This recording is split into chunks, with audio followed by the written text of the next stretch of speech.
focuses on the business of sports and entertainment, right? And I've been doing that now. This is year 4. Um, and before that, I was running a center at USC that focused on this intersection of tech, telecommunications, and media. So basically, for the last 12, 13 years, something like that, um, I've been kind of working with people, trying to figure out what's coming next in the entertainment space and how technology is transforming it, and trying to understand innovation and stuff like that. And, I met Kevin years ago, essentially because, he wanted to figure out how we make sure that the wheels of progress don't go rolling over our communities, right, and leaving us behind. Yeah. And so, he and I have been game planning about that for years, and Kevin has put in the work, right? He's been, when I, at the time, he was at Compton High School, and I think he was doing some stuff at Crenshaw High, and just really excited about trying to get students to learn production. And then later it was tech, and I've worked with a number of other people trying to do similar things. A gentleman named Derek Smith, who's got his Urban Tech Connect thing that he does, and a number of other people who are trying to either teach folks how to code or help people figure out how to start businesses and so on. Santa Monica College, in my opinion, is a potential real gateway, a legit gateway to get people to level up, both because of the location is very accessible by a lot of different means. It's along the train line, so folks coming from a bunch of different neighborhoods can be there and study. Second, because it's proximity to a lot of the new economy companies. We just talked about some of the ones that are in the neighborhood. So um, you know, assuming that a student has a relationship with one of those companies and has a relationship with Santa Monica College, very easy to go back and forth. What I've seen, um, over the last 5 or 6 years, and I love Frank and his work, and I love Trish and Sasha and everything. Like, what really concerns me is what you just described, which is this issue about like actual results, Mhm. um, as well as follow through when it comes to interfacing with corporate folks. Mhm. And I bring that up because I feel like, you know, the only way to close that gap is to get concrete commitments from, Lionsgate and Snap and Red Bull and Riot and everybody else who's in the neighborhood, who will say like, look, if the students do A, B, and C, we will hire them in an internship, and or we will give you a capstone project to give these students to work on, and we will send our top managers to watch the presentations, and we will do blah blah blah blah blah. Like, there's got to be that kind of back and forth relationship. And the only way, there's no fudging that. Like, you have to invest in it and build it up over time, and people need to know that you're about it, that you're committed, and that you're going to be there in a sustainable way. It can't be like people trying to dive in, spin up a relationship, and then, dive back out and then think they're going to come back 2 years, 5 years, 7 years later and think that they're going to have results. And, what I've seen over the last, really since I've known Kevin, is just like spotty outreach, right? Just being, because it's just us. And it's been very, very spotty, Yeah. off again, on again. And I don't see people really in a sustainable way leveraging the human capital we have. There's tons of Black and brown people who want to see efforts like that succeed. And I haven't really seen a lot of leadership where it's like, okay, this is what we're trying to do. Yeah. Um, I tried to help convene what would have been a conference specifically for employers. And we spent a lot of time talking about how we were going to coordinate with other community colleges, and not a lot of time just directly reaching out to the companies. Um, I just feel like administratively there's a number of hurdles there. Yeah. And I know that Kevin has had a number of, you know, um, roadblocks thrown in his way when he's just been trying to do, projects with students and so on. And so, um, to answer your question, Kevin, I bring up all that stuff as context. To me, the first, you know, and easiest thing to do in terms of being able to connect student activity to potential outcomes would be to have some kind of experiential learning activity, whether that's a content creation thing, whether that's a pitch contest, a screenwriting experience, a product design experience. So having students, not quite a hackathon, but some kind of solution to a Yeah. challenge that, some of our local companies are facing, Yeah. hosting a wholly owned esports tournament, within the Santa Monica College community with, with a Riot game, right? Things like that. or an analytics assignment, having folks provide the data and having the students do the analysis, right? Like there are a bunch of different things that could potentially be activities, but to make that work, then you need to line up the instructional capital. So you have to have people who are going to actually make sure that the students have the training and the frameworks and whatever to actually get through that experience and deliver high quality work. And that means not just like in the classroom, but somebody's got to mentor those students as they go. You're going to need a kind of a coalition of employers who are going to both provide some oversight and input and review and and help assess the student work, but also hopefully are going to provide some financial support, unless there's independent resources that can just fund the thing. And then you're going to need a communications arm to make sure that people understand that this is a thing that's being that's happening and that it's important. And so that ends up in like local publications, that ends up plastered over social media. Somebody's capturing the experience, and you're doing the whole deal. Now, I don't think the full Monty is that much more complicated than a pilot, but I will say that either way, there's got to be like real real commitment, sustainable commitment.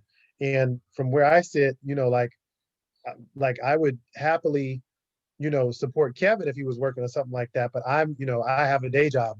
So I like, if that's the thing that where y'all have a plan where I can kind of plug in, help support, make introductions and stuff like that to help make that successful, I'm happy to do it for Kevin. But I feel like he's the person who's kind of made this his life's calling. And he's got to be, I think, the linchpin in any kind of initiative to make sure that like those relationships are taken care of, and that the students come first, and that people stick with it and do this more than once, and so on and so on. Well said. Thank you, Jay. And with that, David, we, the Dak Carr Foundation Advisory Committee, that includes people that were on the UCLA Pulse panel. They have formalized relationships with me by asking me some tough questions. And the tough questions, I don't really have answers for, because I don't have a commitment from Santa Monica or any of the other community colleges that allow me to answer questions about, well, what is the deliverable that they could help me with? Not just doing a workshop or a panel, but I think at some point I've got to ask you guys, if you have these plans to do the things that I heard Redelia mention, like having workshops, having speaker bureaus, I'd like to be able to match what I think I can bring to those proposals, so I can integrate all of my network to some pilot. And it doesn't have to necessarily be a pilot. It can be a working real model, so that it can scale to something that I believe is more workforce related, which I'm looking to try to get people placed. But I'm thinking a culminating event at the end of the pilot would be a career fair, where folks, have been trained, they've been coached up to get an interview and be in the same room as some recruiters, and see what we can do to at least put some milestones on getting those students prepared, a certain number, and see what we can do to, again, effectively create an outcome that can be measured by everybody's standards for success. My standard for success, and I think I've talked to Jay about this, is I want to get everybody that's gone through the training to get an interview. Not just, kind of in a virtual career fair set, but that's what I believe Ted Milner can help with, is getting these people in a workshop to get prepared for really meeting the standards of a person who's going to interview them for a position that exists, and have that person really meet the requirements of a position, not for their careers, but for getting a W-2 or a W-9, or at least some type of contractual obligation to get in as an executive assistant. So that's what Ted can do. I think Andrea mentioned that she'd be willing to talk to Santa Monica in any number of ways. But I'd like to structure something so that I can make sure that whatever it is that she's offering you guys, it matches the vision that I had in asking her to even do the panel. Yeah. And those are the discussions that I want to have with those two people, as well as some other folks, before we do another event. So I would like to have you kind of take this back to Redelia and ask her if she's willing to make a commitment to me through Jay and our networks to make sure we're all on the same page. Yeah, I can do that. And I think it would be important also to bring in some more people into the conversation if, you know, if they are willing, like Sasha. I know he mentioned Sasha, but she's big on the financing side. So, you know, people like that, you know, more ears need to hear the proposal, you know, in order to get something off the ground. But I'm willing to do that and talk to Redelia. I'm gonna actually connect with her again tomorrow, so I can do that, relay that information. Okay. But it's gonna take more. I think it's gonna take, especially with Santa Monica, because there's so many different moving parts and so many different, you know, things that need to be addressed. More ears need to be brought to the table to hear the overall proposal and be part of the discussion as well. Okay. And again, your overture is really appreciated because I know, again, a lot of moving parts, a lot of politics. The things that I talked to Redelia about were to try to bring the Black collegians, Mhm. which I guess are connected to Umoja, Yeah. because we intentionally want to be able to meet the organizations who are very specific about their deliverables, Mhm. which I know Black collegians has Black and Brown. Yeah. I think Adelante, I think, is the other organization. Yeah, and then But- there's another one that I'm part of called the MOCAN, Men of Color Action Network, which is a mixture of both Black and brown. Mhm. Yeah, so I don't know all the different you know, tribes, but I think if this is something that you can pull together those people for perhaps as to make a pitch before we do anything else, we'd like to know what we can do to have some kind of blended harmony Yeah. and find out if this pilot can be done in a way where we can match up some of our resources and some of the things that we've envisioned as tools that can be brought to the table. I think that that's where we really want to be. Okay. But I want the commitment to be made, not just with me, because I represent a lot of people. But I got to make sure that the commitment is made and we lock down something that will, again, get us on the same page. Okay. That's fair. Very fair. Yeah. Okay. Yeah. Yeah. So I know we're running out of time here. Jay, any last questions, suggestions, or comments? No, I would just say that, like, to me, you know, it's very, very helpful to start with desired outcomes and then, like, what is the vision for the thing that you want to do to achieve the outcome, right? I think it's very easy, especially in an environment where you have a lot of people, you have a very strong administrative layer. People want to get focused on, well, so who handles this and have we coordinated with that and blah, blah, blah. And I'm like, those things can be worked out. But first, you know, in this case, if you're trying to do something to empower the students in some way and connect them to certain kinds of opportunities, it's like, okay, so what opportunities? Yeah. What is the experience, right? So is it something that's more creative? Is it something more business oriented? Is it something that's more tech oriented? Is it, you know, production, like media production oriented? Like, what is it, Mhm. right? And then what's the experience that you think is going to get them to that, right? And then we figure out who's in the kind of stakeholder universe that needs to be involved, that needs to approve, that what kind of resources we need to get and stuff like that. But, like, you know, I would just suggest, one, be really clear about those two things, and two, understand that, like, whatever this is, you need to have a roadmap, and that, you know, this first iteration is to kind of prove it, but that there's an expectation that, like, there's going to be stuff put in place so that you can do it and do it better over time. Yeah.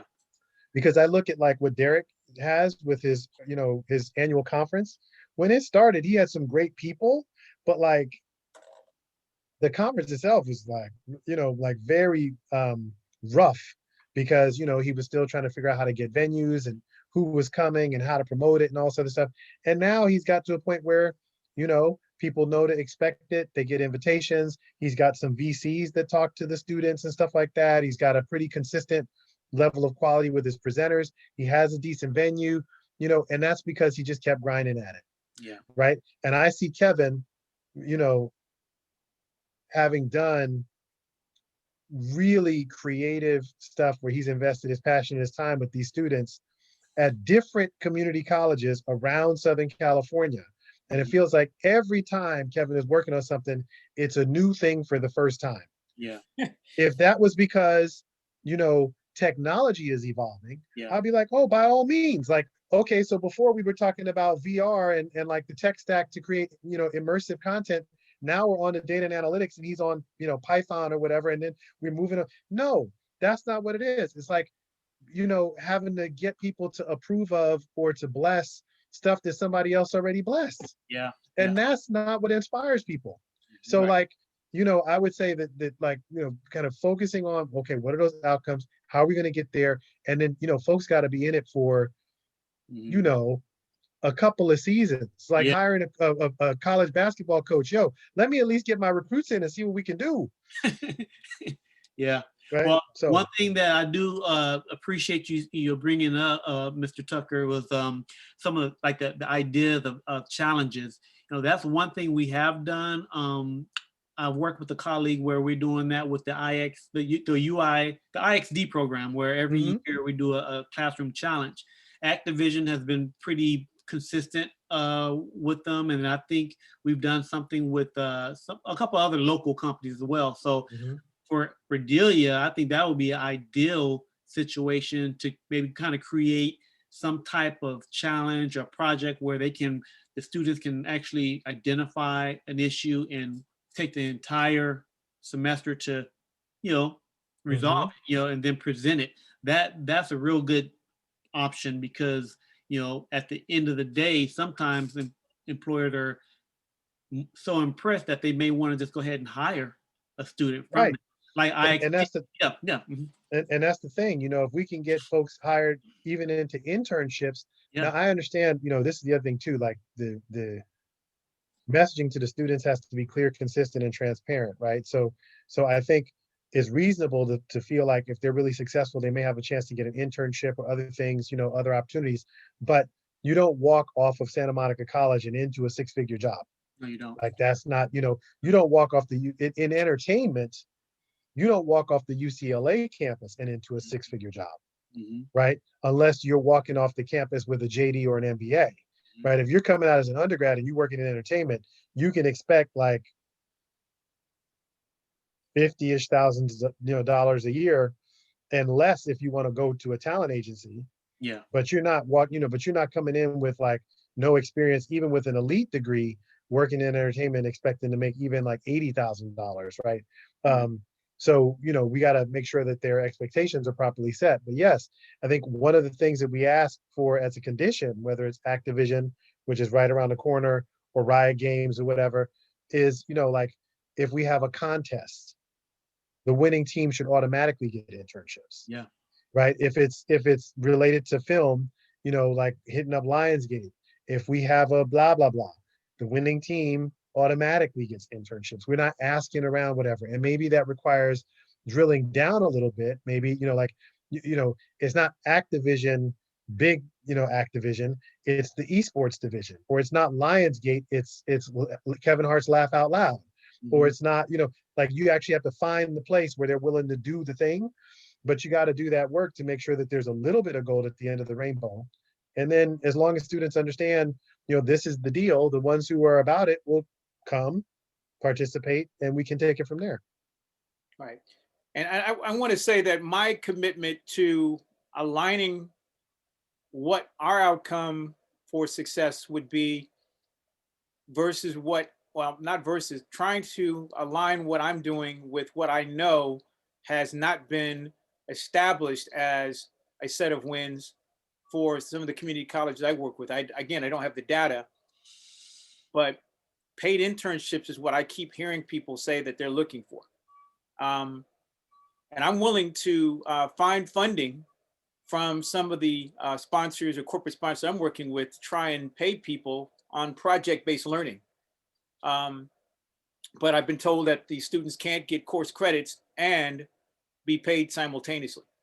So I need you guys That's to true. help me figure out what is more compelling to the students you're talking to. Do they need to get paid, or do they need credits, internship credits? I think they need to get paid. Yeah. I think that the thing, you know, the thing about credits for internships, it was always a hack so that students could be able to get this work experience without the company having to take on any risk, Yeah. right? And so essentially what was happening is the company would have a relationship with the educational institution where they would either pay to be part of a program or whatever. And then in turn, the educational institution would make sure that there were faculty to mentor the students as they go through the experience and then to grade their performance, right? But the problem is you're not paying the students. They're not going to give you 100% of their effort because they're like, I'm not getting paid. And they're not really worried about the grade anyway. Well said. And the employer, if they're not willing to come off of essentially minimum wage to pay these people, then clearly their focus is not in the right place because they're not necessarily valuing the student work and they're not tasking them with stuff that would be worth the money that they're paying, Mhm. right? So, you know, like I think first and foremost, it's going directly to those employers and making sure that they're like, okay, Yeah. I can't give you 20 internships that are paid, but I can give you 2. Yeah. You can have 2, you can have 1, right? Or you can have 3 in a year. You can have 1 in the first 4 months, 1 in the middle 4 months, and 1 in the last 4 months, right? Whatever it is. But understand that even if they were paying those students $15 an hour to work full time, which no student is going to have time to work full time, and they did that for 3 students over the course of a year, that's 30 grand. Mhm. It's not real money, right? So, you know, like again, it's just at a certain point, it's like in or out. This is what we're trying to do. If you tell me you want to start small and you only want to do like 1 intern for the summer, 30 hours, that's like a $6,000 commitment or something like that. It's not going to break anybody. But like you can't come back to me and say, "Oh, I love what you're doing, but we just can't do that." So you mean to tell me you have film budgets, you know, that are $120 million, or video game budgets that are $80 million, you don't have 6 grand? Mhm. Really? Okay. I agree. So I so agree. nah, we're not, Yeah. nah. Well- This is exactly what I'm talking about. We're not, I'm not spending my time worrying about stuff that's more important to me than it is for the people that are going to benefit from it. Mhm. Amen. So if folks don't want to pony up, then I guess it's not happening. I agree. Well said. Right. Well And said. so David, if you can, I'm recording this part of it. I'd like to have you come back to Redelia with an ask from her as to what can she envision as the first step to moving closer to what Jay and I are asking for, which is some commitment to work together. Because I can send proposals all day, but I've got to have something from her that says this is what we envision as success working with Dakar. Okay. Okay. And there, I guarantee we can match something up. Maybe we can't do everything, but we can start with something. Sounds good. I can do that. Okay. Okay. Mhm. All right. All right. Well, thank you guys. And again, stay tuned for some more programming. Hopefully we do have some type of an agreement or some type of memorandum of understanding, but I'm going to continue doing programming and I'm going to, hunt for students who are interested in an internship with Dakar. Okay. Yeah. Right. Thank And in the meantime, I know that Kevin's been really good about trying to get the students plugged into the stuff that we're already doing. So, as we continue to just do what we're doing, I'm sure Kevin will make sure that like there's a way for folks to get plugged in, signed up, stuff like that. So, if it's just about kind of educational programming, we have some of that stuff that's constantly going on. But if it's about trying to actually make an impact and trying to really align some of these employers with some of the stuff that's going on in the school, I think that's a heavier lift. Yeah. And it does involve everybody saying that it's a worthwhile Yeah. endeavor. You're right. All right. Amen. All right. Thank Okay, you. thank you guys. But David, thanks for making the time, man. It's great to meet Yeah, you. thank you too. It's a pleasure. Hopefully we'll work together soon. All Love right. it. Okay. All All right. right, thank you, Dave. Thank you, guys. Jay. Thank you. Talk to you guys. Bye. Mhm.